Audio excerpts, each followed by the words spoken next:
Seeing as how, being here, that I have a certain privy into the backstage workings of the Kyroots portion of the program, that is, at times I have access to materials that do not make it to their recorded part. I thought some of you might be interested in the fact that I happened to see, in regards to the last Kyroot, the final Kyroot that was read tonight, the one regarding the king and him receiving all these communiques when he sent a special invitation from people asking questions and asking him this and that. I happen to have seen the original draft. What came out was an edited version, a rewrite.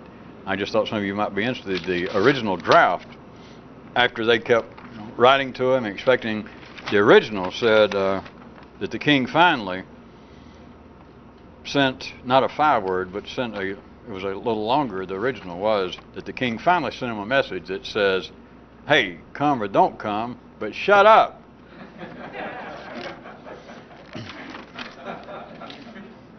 Well, now if you'll all turn in your hymnals to page 173, that's Act 2, it's the end of, well, it's toward the end of scene 2. We'd like to pick it up, right where Godot was making his exit.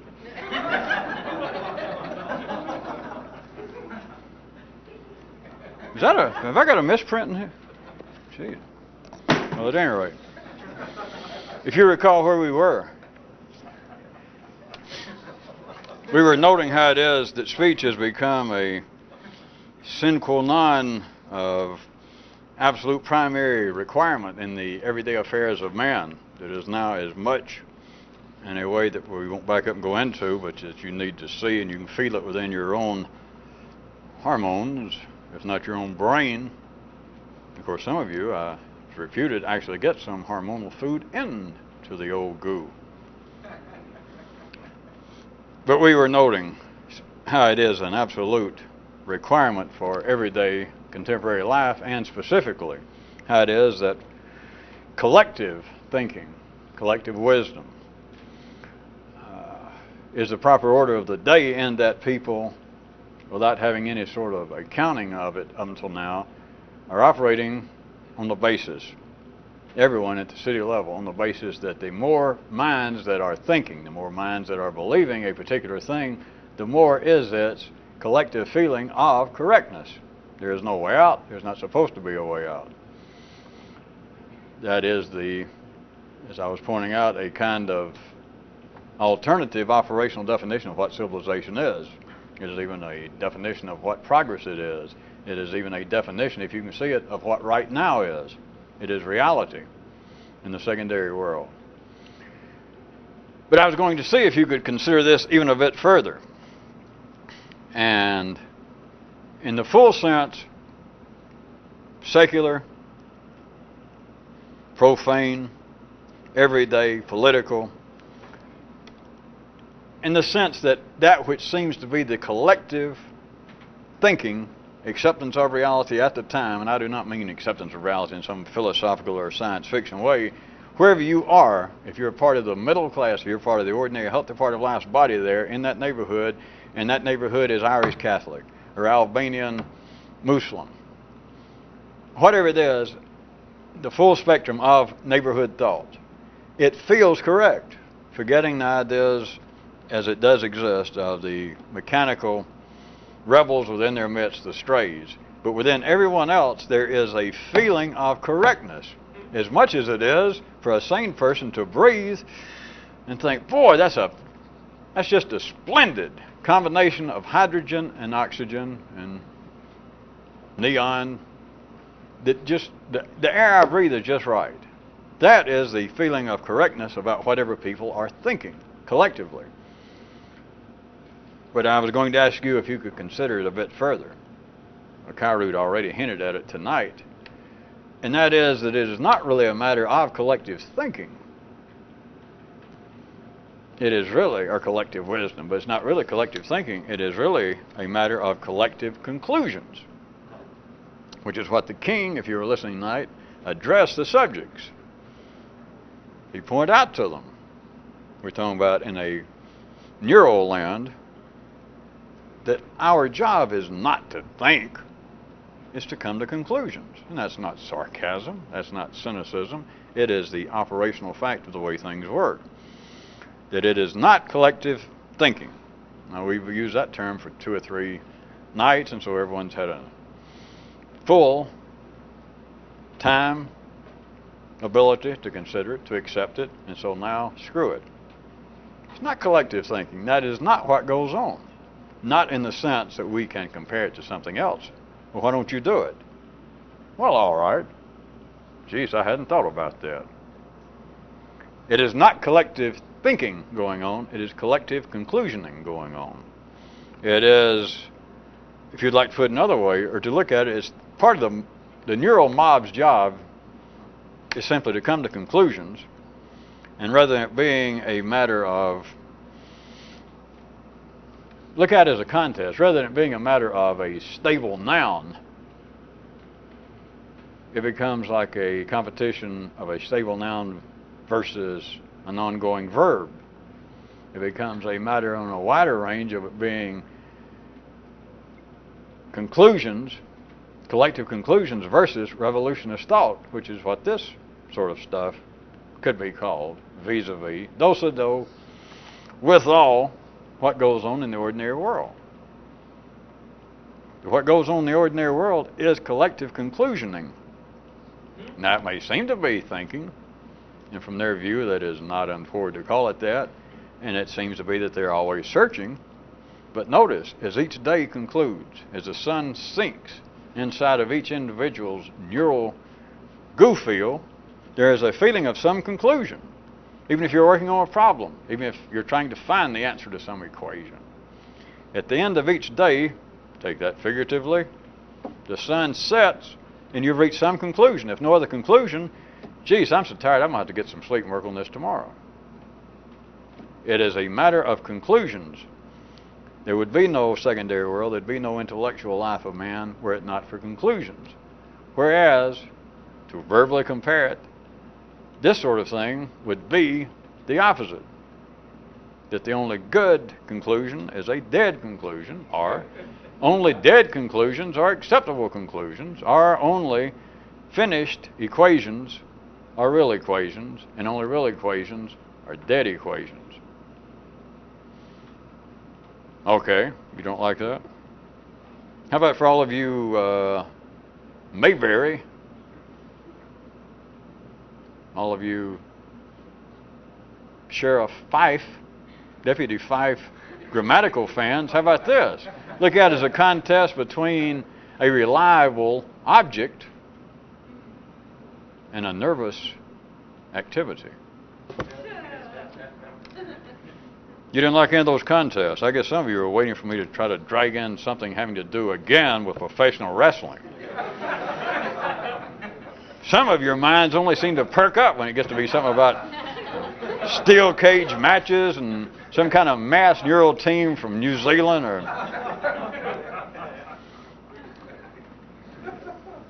Consider, there is, it's not of course a contest, it's not a struggle, we're making a comparison when I say VS.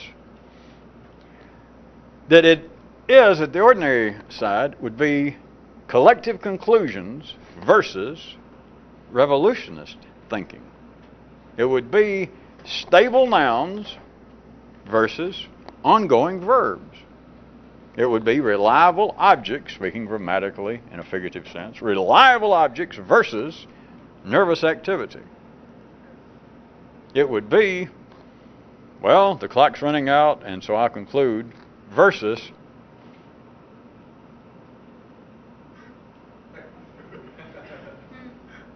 there's actually a term, a word for dot, dot, dot, dot, dot, dot.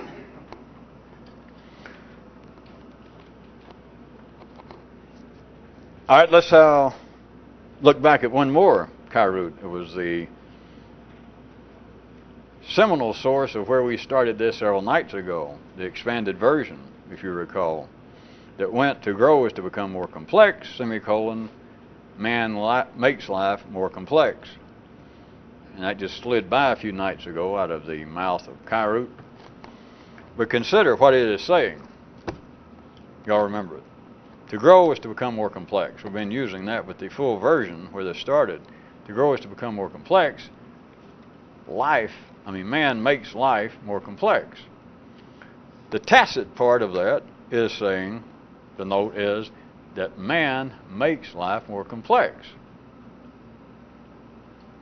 And man makes life, therefore, grow. But how does it grow in the area in which you can observe it, in the area in which you are living? Man makes life grow by making it more complex, by making himself more complex. Comma, don't lose your place. Because then there's another Kyroot, very recent, that said, to be human is quite simple, semicolon. To be human is to pretend that there's somebody inside.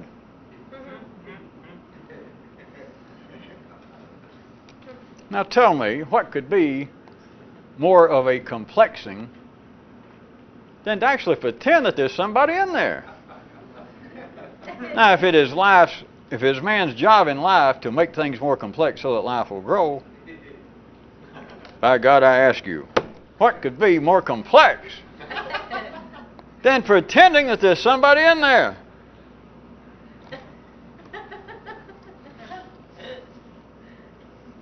This is a splendid place, in some people's opinion, to take another look at a really great grand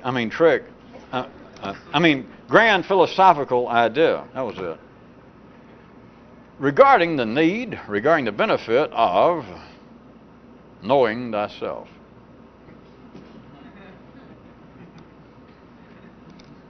How many ships of mentation have wrecked on that reef? Far beyond the siren call, the fatal attraction of Helen hollering, "Help, help!" And everybody wondering, is there actually such a place as Troy? But that came later, which is also another story, that Troy existed when it existed, and then later people went, that place didn't exist. That has no connection, of course, to anything in life. So don't think that has anything to do with ordinary city affairs, such as any of the institutions or any of the collective wisdom of the city. Hey, if Homer said it existed and it existed then, what do you want? Just because you can't find any trace of it now. Sometimes it's nice to go off on a sidetrack, and other times it's not nice at all, is it? Especially when the people back on the main path are going,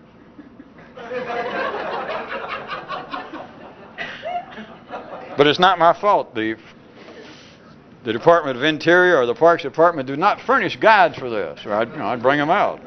Well, they did have a couple of asses, that is donkey. Well, maybe there were asses. That seemed to have some knowledge of this, but I couldn't get them in tonight. You recall where we were. It was back to that joke, that philosophical, that idea about knowing thyself. I assume by now that all of you do see the gaffe, for all of you old carny workers. I have to laugh. The trick in that idea. It is that at the primary level, just literally, and a living example of the definition of literally, at the primary level regarding know thyself, there is nothing to know. And that's a comma, don't get carried away, but the ordinary mind, as it's supposed to, not understanding the difference between, the operational difference between soil and daffodils, ordinary minds do not see that because they continue to rhapsodize, moralize, philosophize, religiousize about primary activities. Such as the obvious one, that there is something, some basis of morality, some need for morality in screwing, in sex, even in eating. But sex is about as good as you get. To think, well, there is something morally involved here, something needing of immediate and continual overseeing conditions, etc., etc. Whereas from a revolutionist, from a more complex view, at the primary level, there is nothing to know. Now, as it works out in ordinary life, we all know, anyone who's seen that is not so. In the city affairs, things must continually be churned up. The brokers running life's accounts must continue to churn up those accounts, turn a profit, move energy, and so the very places that secondary affairs, debates, ideas of morality, the very places that they do arise are in the places, from another view, that they've got no place. There is nothing moral about screwing or eating. I use screwing because usually sex will get a few people's attention, and those who do not perk up, get them out of here. But look at, it's just one short step. It's all the same level where it's primary affairs. Look at all the religions. Every one of them has got something about, wait a minute, it is immoral to eat rutabagas if you're going to broil them. And they're people, as all of you know, because some of you are people. But as all of you know, there are people who supposedly, historically, maybe not in Troy, but people who have died, or people who said that they died, or people who said that they would die if they didn't have to go out of town this weekend, over the principle of broiled zucchini shall not these lips pass. Now think about it. You laugh. There's no sarcasm. It is just as necessary as rain. It is just as necessary as speech in the city. But think. There are people who are going to go to battle. And forget out there. That's child's play. There are people who in here sit around and suffer the dark night of a French philosopher of the soul. Of suffering over the fact that in a weak moment, it was probably her fault, but I ate zucchini on a Tuesday. And they have to go through, eating, lighting a candle or doing something. They've got to go through a procedure. There is nothing moral about eating. There is nothing moral about the primary life. There is nothing moral about surviving except with ordinary people. And I assume that we're not talking to ordinary people. So back to the point. It is within all religions. It's not just a philosophical notion that arose from the Greek histories about know thyself. It is at the heart of all what purports to be the intellectual core of all religions, even those who are temporal by their own wiring.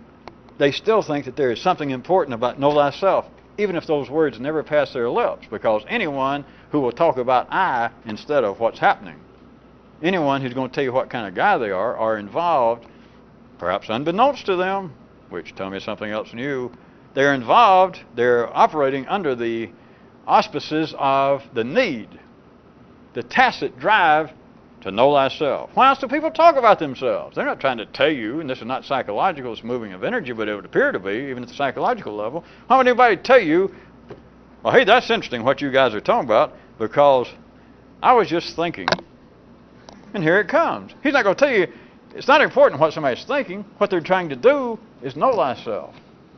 So what it amounts to, if it was no more than psychological, was maybe if I talk enough about what I am, maybe I'll be that. Or maybe I'll be something. At least I am what I'm saying. Even if I say, my whole life has been trying to figure out what I am, and I'm such an enigma, wrapped in a... No, don't do that. Don't do that, sir. You're stealing material. That's Russia you're about to talk about. USSR. Yes, but I was first. I was the first one to be wrapped in an enigma. No. That's an old story. But Churchill's not here to claim the copyright. When somebody's talking, in a sense, they're trying to say, even if they say, I don't know who I am, I don't know who I am. Under the right conditions, the right kind of party, he could probably get somebody to be attracted to him and go, wow, I never met anybody who claimed not to know what they were any more than you are. So that's the kind of guy he is. At the primary level, back to where you were, the idea of know thyself, though, is operationally, it is, once you see it, even tangibly, without lucidity. There is nothing to know. Because at the primary level, if we could, which we can do verbally, if we could absolutely dissect the primary from the secondary world without speech, there's nothing to know about screwing, eating, staying alive. There's nothing to know. You either do or you don't. You remember that. I know some of you like, never mind. Now, the rest of the trick. So at the primary level, there is literally nothing to know. At the secondary level, the trick gets even better. Because at the secondary level, any of you who is able to follow this, anybody able to follow this, you'd think, aha, boy, he's stepped in it now. Jesus.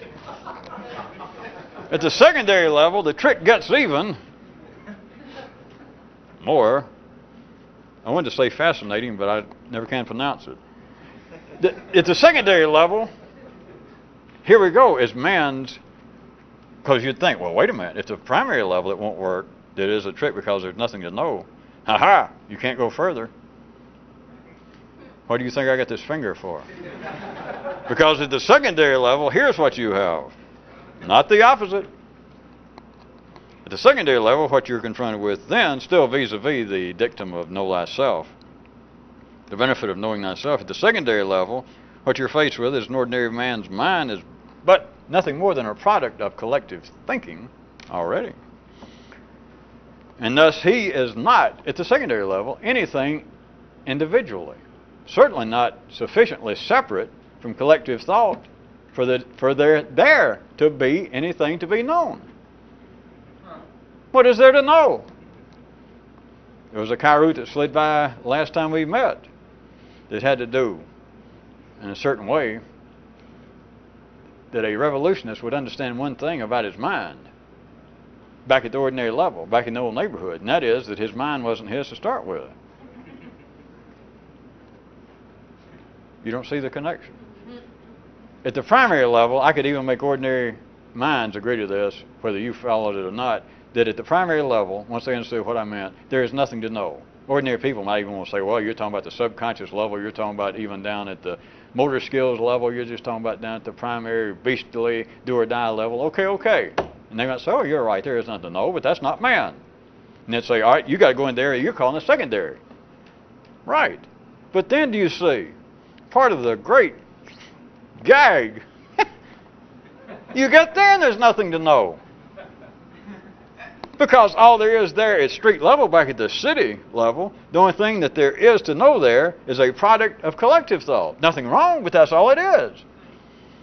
Unless you got involved with some strange activity that, God, I don't even want to think about it, then anything you know, I don't care whether you're Einstein or whether you do something important for a living. Whatever you know is not yours. I mean, I can stay on that, but all of you can do it yourself. The ordinary mind couldn't even follow it. That is so blatantly blatant that nobody wants to deal with that even. Not that they're supposed to, but somebody can say, wait a minute, what I know in my mind is my own. You know, where'd you get it? Glad you asked. Princeton, man.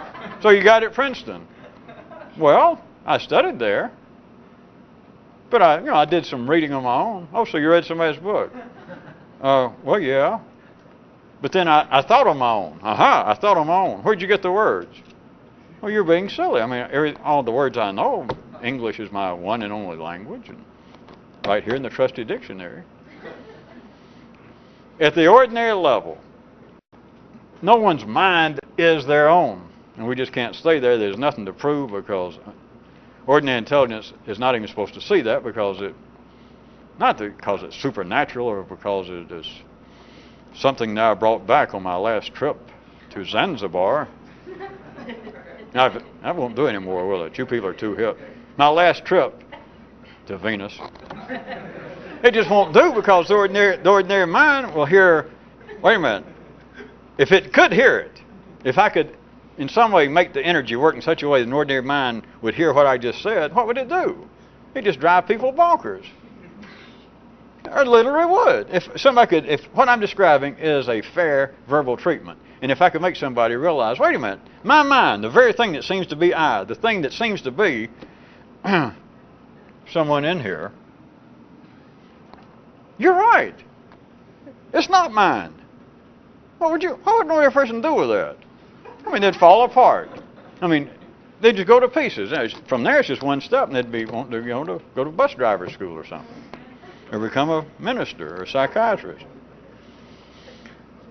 But the gag is, and it's not just philosophical, I point back, is as long as you're operating with a normal octane and at the normal level of always talking about yourself, writing your life story, doing your biography, saying, yes, well, I'll tell you another interesting anecdote about me since you like the last 217,000 so well. I'll tell you this one. You're playing right into the hands of this great carny gag, know thyself. The unexamined life is not worth living. Well, you can examine it all you want to. Everybody needs a hobby. But if you examine it, and if you could see from a more manifold view what I'm talking about, the seeing of it takes all of 10, 15 seconds. That you realize, all right, at the basic level, there's nothing to know. So I can get rid of part of it. I can get rid of everything. I can get rid of all the basic, animalistic. I can get rid of everything that I've got in common with a chimpanzee. Because there's nothing to know about. You just do it. All right, we got rid of that. But now we're into the area in which man excels. Nay, not just excels, singularly excels. His mind. Except then if you realize, wait a minute. My mind is no more mine than my gonads, my testosterone. I just woke up, here I am, and I got it. I started to say as small as it is, but I was afraid some of you might take it another way. Well, at any rate, what a joke! What a gag! And the whole world runs off of it. Well, I was going to try to end up with our dramatic vignette of the evening. Our dramatic reading, I guess you'd call it. At any rate, it goes like this. There is a just passing through neural sidewinder says to a local thespian, pretend? Don't you tell me about pretend. End of reading.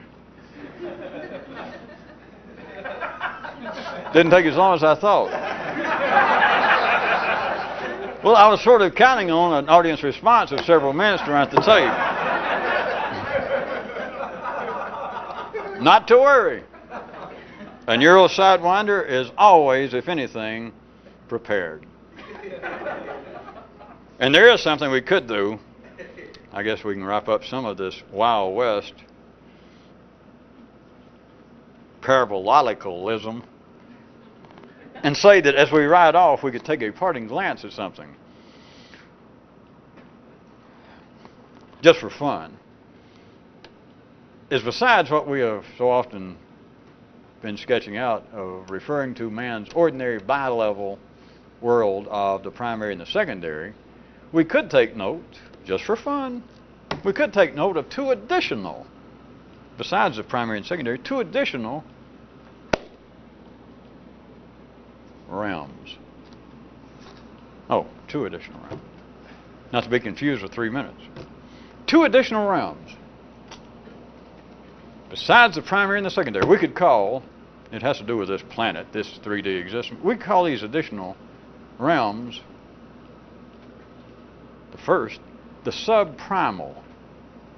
Let us say like trees, having only two dimensions. And thusly, they don't even need to move. Not even for sex. Their whole life could be summed up. Their whole life is just stand there and eat. The second other realm we could call the elemental, like ores, with no dimensions. Some of you are going to get, I know, envious.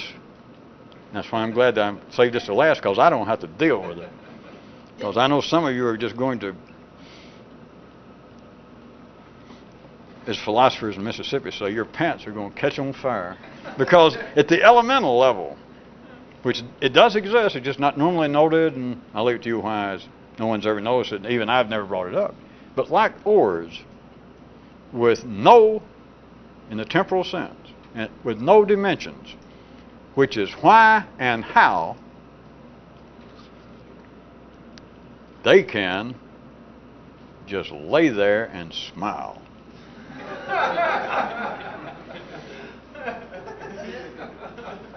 Adios, little rangers.